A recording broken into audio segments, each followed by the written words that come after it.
Robot কি মানুষের মতো সুন্দর ও স্বাভাবিকভাবে চলাফেরা করতে পারবে? এই প্রশ্নের উত্তর খুঁজছেন বিজ্ঞানী ও প্রকৌশলীরা। বর্তমানে রোবট হাঁটতে, দৌড়াতে বা কাজ করতে পারলেও তাদের চলাফেরা এখনো মানুষের মতো মসৃণ নয়। তবে নতুন প্রযুক্তি এই সীমাবদ্ধতা দূর করার চেষ্টা করছে। প্রশ্ন উঠছে, রোবটের চলাফেরায় সবচেয়ে বড় বাধা কোথায়? নতুন প্রযুক্তি কিভাবে সেই বাধা ভাঙতে চাইছে? আর ভবিষ্যতে রোবট কি সত্যি মানুষের মতো স্বাভাবিকভাবে চলতে পারবে?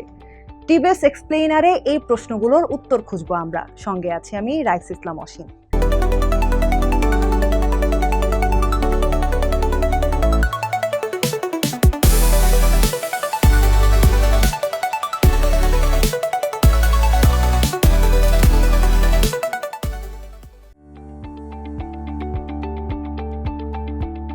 স্টার ওয়ার্স সিনেমার বিশাল চার পায়ের এটি রোবট অনেকের কাছেই দারুণ আকর্ষণীয়। সেই আকর্ষণ থেকে এমন একটি বড় রোবট বানানোর চেষ্টা করেন ব্রিটিশ ইউটিউবার জেমস ব্রুটন।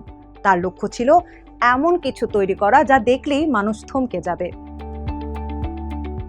এই রোবট বানাতে তাকে 4টি শক্তিশালী পা তৈরি করতে হয়, যাতে সেটি ভারসাম্য রেখে হাঁটতে পারে। পা নড়াচড়া করানোর জন্য তিনি মোটর ও গিয়ারের একটি জটিল ব্যবস্থা ব্যবহার করেন। এই ব্যবস্থাকে বলা হয় সার্ভো। এর সাহায্যে রোবটের পা কখন কোথায় থাকবে তা নির্ভুলভাবে নিয়ন্ত্রণ করা যায়। রোবট তৈরি শেষ হওয়ার পর ব্রুটন স্টর্ম ট্রুপারের পোশাক পরে সেটির উপর চড়ে একটি ভিডিও করেন। তবে তিনি নিজেই স্বীকার করেছেন রোবটটি খুব ধীরে হাঁটে এবং পুরোপুরি স্বাভাবিকভাবে চলতে পারে না।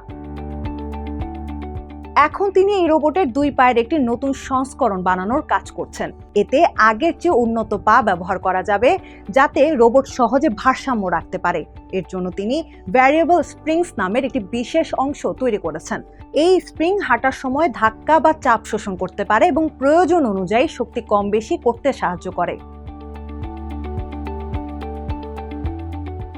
একটি রোবটকে চলাফেরা করার সবচেয়ে গুরুত্বপূর্ণ অংশ হলো অ্যাকচুয়েটর।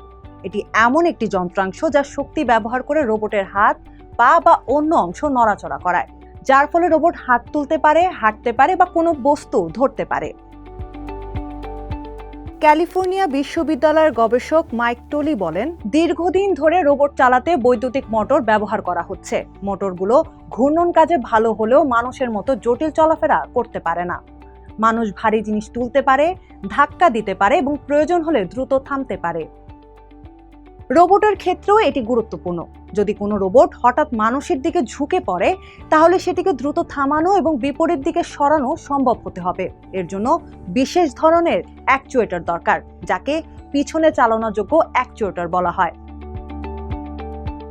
এই অ্যাকচুয়েটর এমনভাবে তৈরি যাতে এটি শক্তি নিয়ন্ত্রণ করতে পারে এবং চলার সময় পায়ের ভারসাম্য ধরে রাখতে সাহায্য করে। ফলে রোবটের হাঁটা বা দৌড়ানো আরো মসৃণ ও প্রাণীর মতো হয়ে ওঠে। তবে বর্তমানে খুব কম কোম্পানি এতটা নিখুঁত ও উন্নত অ্যাকচুয়েটর তৈরি করতে পারে, আর এসব অ্যাকচুয়েটর এখনো প্রাণীর পেশির মতো দক্ষ নয়।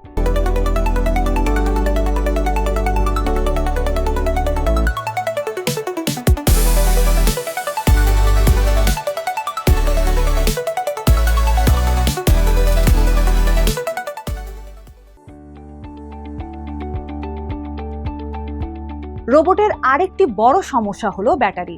প্রযুক্তি বিশেষজ্ঞদের মতে বর্তমান রোবটের ব্যাটারি দ্রুত শেষ হয়ে যায় এবং বৈদ্যুতিক মোটর গরম হয়ে যায়। আর এই সীমাবদ্ধতা দূর করতে বিভিন্ন কোম্পানি নতুন প্রযুক্তি তৈরি করছে। জার্মান কোম্পানি শেফলার এমন অ্যাকচুয়েটর তৈরি করছে যা কম শক্তি ব্যবহার করে এবং আরও নিয়ন্ত্রিত চলাচল নিশ্চিত করতে পারে। তাদের লক্ষ্য, ভবিষ্যতে রোবট যেন মানুষের পাশে নিরাপদে কাজ করতে পারে। এই অ্যাকচুয়েটর রোবটের অবস্থান সম্পর্কে তথ্য দেবে, যাতে কম্পিউটার তাৎক্ষণিকভাবে চলাফেরা নিয়ন্ত্রণ করতে পারে। মার্কিন কোম্পানি বোস্টন ডায়নামিক্স দক্ষিণ কোরিয়ার হুন্ডাই মোপসের তৈরি অ্যাকচুয়েটর ব্যবহার করছে। এই প্রযুক্তি গাড়ির পাওয়ার স্টিয়ারিং সিস্টেমের মতো কাজ করে এবং নিরাপত্তা ও নির্ভরযোগ্যতা নিশ্চিত করে। গবেষকরা এখন রাবারের মতো নমনীয় ও ফ্লেক্সিবল উপাদান দিয়ে রোবট তৈরি করার চেষ্টা করছেন, যা মানুষের পেশির মতো সংকুচিত ও প্রসারিত হতে পারে এবং কিছু ক্ষেত্রে বাতাসের সাহায্যে চলাচল করতে পারে এবং পানিতে কাজ করতেও সক্ষম।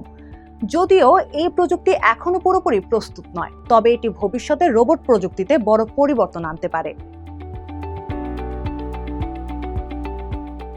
বর্তমান রোবট অনেক সময় শক্ত, ভারী ও অস্বাভাবিকভাবে নড়ে, কিন্তু বিজ্ঞানীরা এখন এমন রোবট তৈরি করতে চান যা মানুষের মতো স্বাভাবিকভাবে হাঁটতে পারবে। বিশেষজ্ঞদের মতে নতুন প্রযুক্তি ব্যবহার করে রোবটকে আরো মসৃণ, নমনীয় এবং মানুষের মতো করে তোলা সম্ভব। অর্থাৎ একদিন রোবট শুধুই কাজ করবে না, বরং মানুষের মতো সুন্দর ও স্বাভাবিকভাবে চলাফেরাও করতে পারবে।